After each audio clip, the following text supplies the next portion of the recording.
তালের পিঠা বানাবো। ফ্রিজ থেকে সব কিছু নামিয়ে নিচ্ছি। কীভাবে বানাবো সেটা দেখাইয়ে দিব যখন বানাই। এখন এখন বের করছি চাউলের গুঁড়া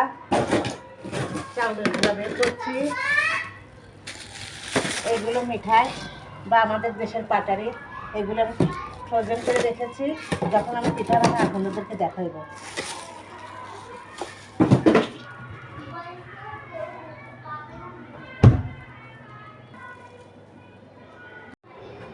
প্রথমে তাল নিয়েছি, তারপরে গুড় বা মিঠাই নিয়েছি, তারপরে দেবো চিনি,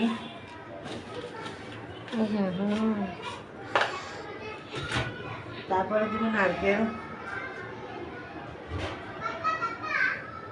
তারপরে দেবো চালের গুঁড়ো।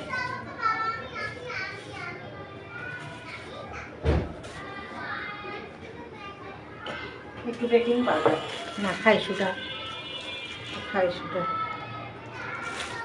এখন আমি ম্যাগনেট করবো।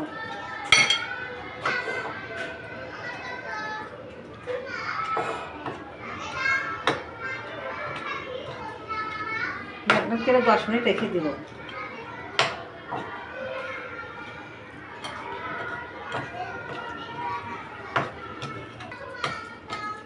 পিছনে মাদ্রাসা, এর জন্য বাচ্চাদের আওয়াজ আসতেছে, আওয়াজ শুনতে পাচ্ছেন। এখন আমি অনেক সময় ধরে ম্যাগনেট করব। ম্যাগনেট করে রেখে দেবো 10 মিনিট স্মুথলি, যাতে পিঠাটা সুন্দর বা ভালো হয়।